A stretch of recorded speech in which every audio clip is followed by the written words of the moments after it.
Hi, welcome to In the Game Room, episode number 1. I'm Alan, and this is the Game Room. If you watched episode number 0, the sort of intro to this show, I mentioned that there's going to be some long format shows, some shorter shows, some with guests, some without. This one here is just me. I just wanted to kind of get the ball rolling and get doing this on a semi-regular basis. It's going to be a fairly short one. I'm guessing 15 minutes when it's all edited. Trying out a different microphone today. The other one was fine. It was a great microphone, but actually I kind of felt like it was kind of up in my face the whole time. So maybe this little guy here is going to work a little better. So let's get down to it. I've got a product I want to tell you about that I've used a couple of times. I'm looking forward to using a lot more in the future because it's really pretty cool. They're called battle mats, and they're made by cigarboxbattle.com. And rather than describe them, I'll just kind of show you. It's going to be a little tough here. Maybe I'll post up some still pictures. But these are cloth battle mats that are printed on. Let's see what that looks like. So you can see they've got roads and hedgerows and green stuff and fields.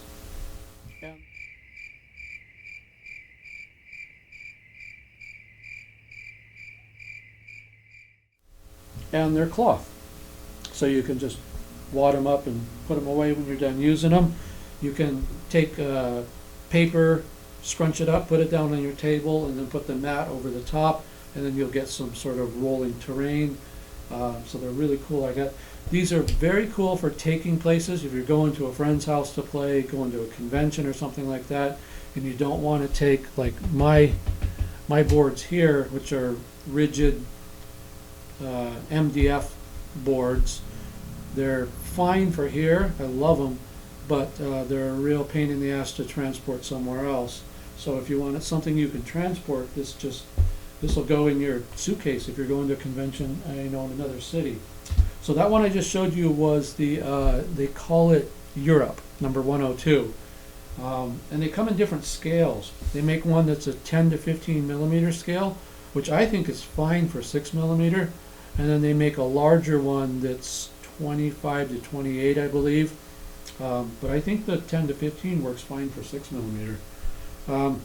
Here's another one. Like I said, I'll probably mix in some still photos here so you can see these. But this one here is called Desert with Roads, and that's pretty much what it is, desert with roads.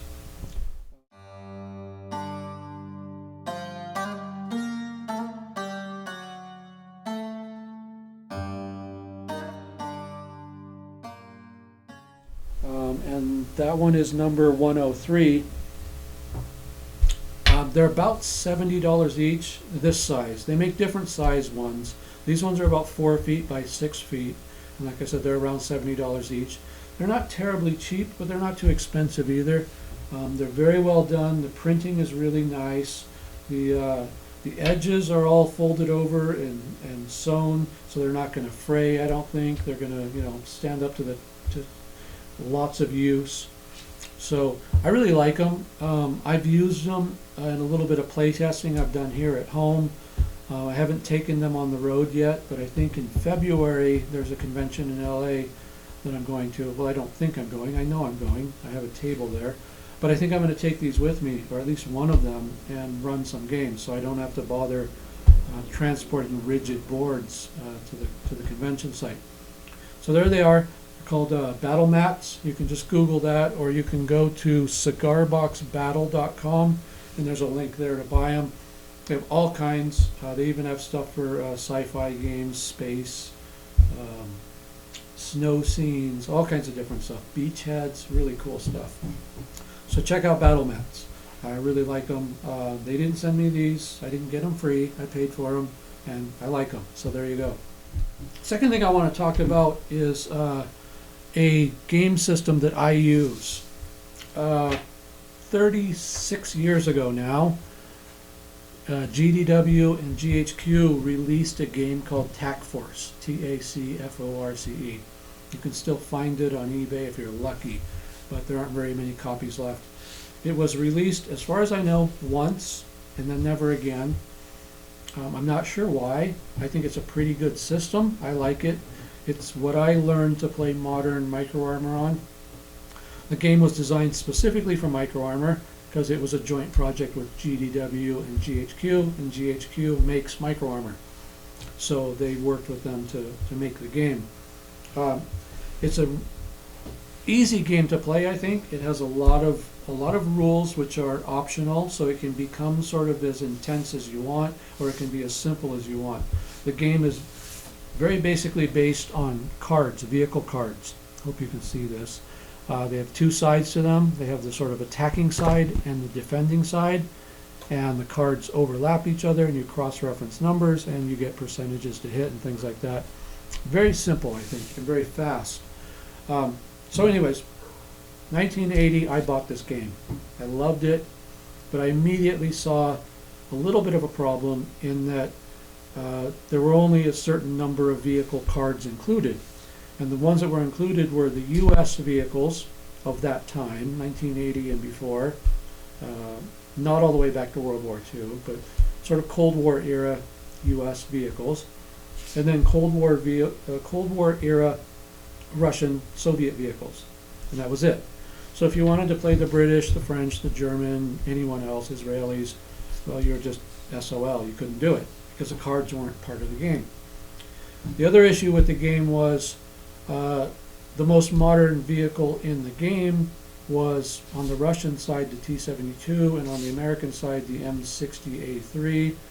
There was a card for something they called XM1, which was the experimental version that led to the M1. So there was kind of an M1 Abrams, but not really.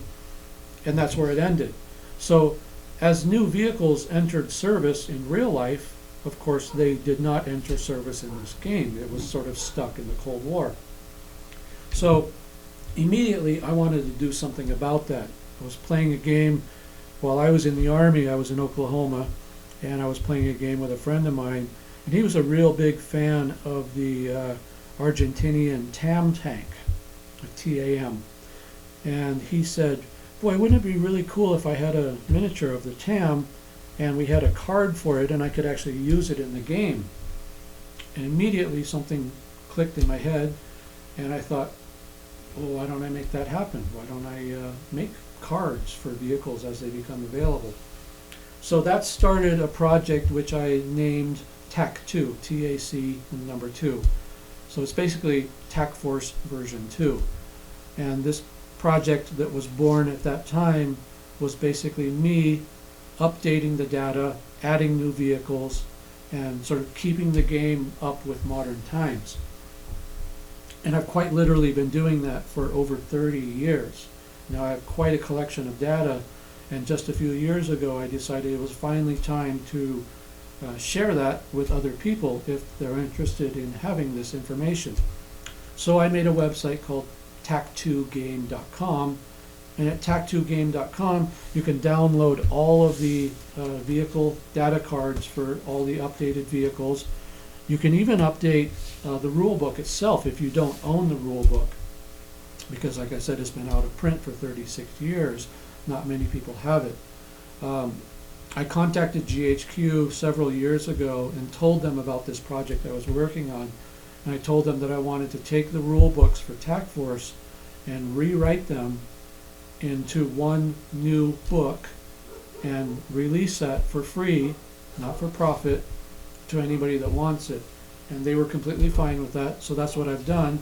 I've released the rule book. It's a 100% rewrite, but it's based on the same system as TAC Force, and it's available in one book. And you can download the PDF for free at tac2game.com. You can print the book yourself. You can send it off to one of the online printing houses and have them print and bind it. Or I've already done that with about a dozen copies, and I've made them available for my cost, not a penny more. You can contact me if you're interested in picking up one of those. But like I said, this is not a project that I've done for profit, so I'm not interested in selling anything. But if you want one, and you want one of the ones I printed, we'll make that happen. So So that's what TAC II is. It's a modern war game for miniatures. Has vehicles right up through tomorrow, kind of. Right here is the Russian T-14 Armada, a vehicle that was first seen in the world last year and hasn't even been fielded yet. So it's right up to date. The game system itself, one of the main changes I made from the original TAC Force is the original TAC Force was for micro armor only, and all ranges, distances, speeds, and everything were measured in inches. Everything in my system is in meters, so it's completely scale independent. Whatever scale you want to play is fine as long as you have some means of measuring. Like I've made these measuring sticks for myself that are marked off in 2 inches equals 100 meters. I also went to a fabric store and bought a piece of ribbon and made a much longer tape that I've marked off, and every 2 inches is 100 meters. You can do the same thing for 15 millimeter, 20 millimeter, 28 millimeter, just the increments are going to be a little longer for each one. And I'll leave that up to you as far as what ground scale you want to use. But I use, in 2/85 scale, I use 2 inches equals 100 meters, or an inch equals 50, whatever you want to call it, same thing. So that's what TAC II is. I just wanted to kind of bring that to your attention. And those of you who know what it is and have been following it and downloading the rules and the cards and stuff, I want to give you a real quick update on what I've done lately with some new cards. These are all new cards here. I recently added, first off I did all of the Cold War US vehicles. For people that don't own the original TAC Force game but still want those vehicles, those cards are online now. Updated with the new everything in meters instead of inches. I've added the Leopard 2A6, the Leopard 2A7. I had a Russian T90 card, but I've updated it to include the AT-11 sniper missile because the T90 can fire ATGM through its main gun, and that information now is on the card here. As I said before, I added the Russian T-14 Armada card. There's a French MBT that I added that I'm not even going to try to pronounce the name because I know nothing in French is pronounced the way it's spelled. So it's A-R-I-E-T-E, and that's one of their main battle tanks. That card is online now. So you can find all these new cards at tac2game.com. You can find the rules there, some charts you need, things like that. Once you download everything and print out what you need, all you'll need is some percentage dice, something to measure with, and off you go, and maybe a battle mat. So that's the TAC II news.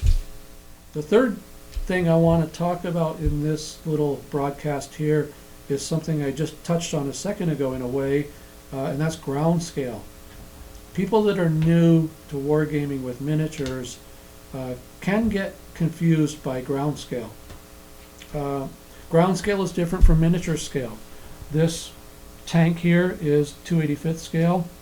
Some people call it 300 scale, some people call it 6 millimeter, whatever you call it. It's micro armor, it's 2/85 scale.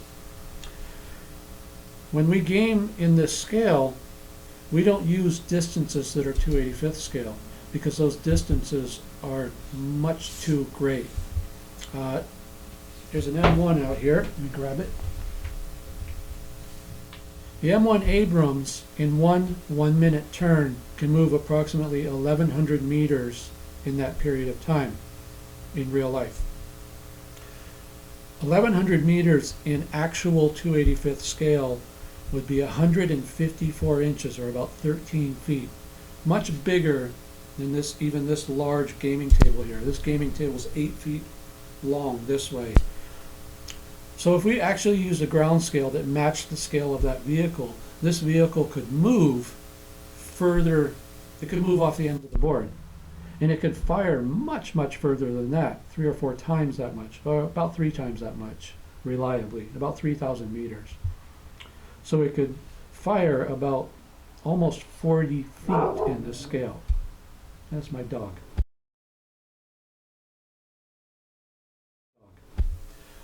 So we don't use actual scale for ground scale. because it's just not practical in wargaming. So we have to come up with a ground scale that has been compressed to something that's workable. In 2/85 scale or micro armor, 6mm, whatever you want to call it, most people like to use a scale of 50 meters equals 1 inch, or as I call it, 100 meters equals 2 inches. Same thing. And then you just make a scale like this, a stick or a ribbon or whatever, that's marked out every 2 inches is 100 meters.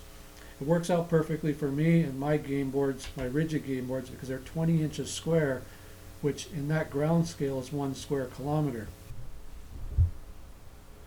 So for people playing war games in different scales, I have a guideline here that I like to use for making ground scales specific to different scale miniatures. If you're using 6mm, 2/85, 1/300 scale, micro armor, whatever you want to call it, I like to use 2 inches equals 100 meters. If you're using 15mm miniatures, I like to use 5 inches equals 100 millimeters. 100 meters, pardon me. If you're using 20mm miniatures, somewhere around 7 inches equals 100 meters works pretty well. And then if you're getting real big and getting into 28mm miniatures, you'll probably want to use something around 10 inches equals 100 meters. That's getting pretty big though. If you're using modern vehicles like an M1 tank, it's going to fire, well, I don't want to do the math right now, but it's going to fire really far, even at 10 inches equals 100 meters. So you've got to come up with a scale that works for you. Some game systems really crunch down the scale a lot, and I have a little bit of a problem with that because it just starts to get a little cartoonish. I was recently watching a video online. It was a tutorial about a 15mm war game where an M1 was firing and his target was 18 inches away. Guy took out his tape measure, measured 18 inches, and he said, "All right, that's 18 inches. That's a long range for the M1." And a 15mm miniature, if you can imagine it, something about that big, firing about that far, just doesn't feel like long range to me. It feels like very, very close range to me. But that's the way that rule system works, and it works for them, and perhaps it's a lot of fun to play. I don't even know. But to me, it didn't work. I would like to see a 15mm M1 firing 5 or 6 feet across the table and then saying, okay, now we're getting into some long range. But whatever works for you, whatever works for your game system is what you need to do. The main point is the ground scale is different from the vehicle scale and the building scale, the terrain scale. And it can be a lot different or it can be a little different. It's up to you. And if you have the room and you want to go outside and play on the beach or something, you can play 20mm miniatures at 1-to-1 ground scale. You're going to be firing an M1 tank, several hundred feet probably, but if you can do it, go for it. You have my blessing. That sounds like fun. But if you're going to play indoors on a terrain table, you're going to need to adjust your ground scale to something that's practical. So that's the difference between ground scale and vehicle scale. So that's it for today. I wanted to talk about the battle mats from Cigar Box. I wanted to talk about TAC II a little bit, and then I wanted to talk about ground scale a little bit, and I think I've covered all 3 of those. Please feel free to comment below if you have any suggestions for me for show topics for future shows. If you have any questions for me about anything I talked about, if I've made any mistakes, which is highly likely, feel free to correct me. Just be nice about it. If you like what I'm doing, tell me. If you think I'm completely full of crap, tell me. Again, just be nice about it. Anything else? If you have any questions, I'm going to put links to battle mats in the description. I'm going to put links to TAC II in the description. And if I can find the article I wrote on Gamecraft's Facebook page about ground scale, I'll put a link to that as well. It's probably buried pretty deep in the archives of Facebook, so I may not be able to find that. So there you go. That's it for this time. The next time, maybe not the next time, but very soon, there's going to be somebody sitting next to me, a guest host, and I'm hoping he'll be here from time to time. His name is Chris. He's sort of a newer gamer. I'm not going to call him a novice, but he's newer to gaming. So he'll be able to bounce a lot of questions off me, and I'll be able to go back and forth with him, and it should be real good. Rather than me just sitting here spitting words at you, it'll be more of a conversation, so that'll be good. He doesn't really live in the area, so getting out here is something that happens about once a month. But I'm looking forward to the next time he's out here and we can do one of these shows together. Again, any comments, suggestions, ideas, questions, put them below in the comments, and I will definitely do my best to answer them all. You can always email me directly if you want at Allen, ALLEN, @gcmini.com. That's always the best way to reach me, in case I go several days without looking at YouTube or Facebook or whatever. But I'm always checking my email, so that's a good way to reach me. So thank you very much for watching. Subscribe to this, and we'll be doing a lot more shows in the future, and I hope you enjoyed this goofy little show. Thank you.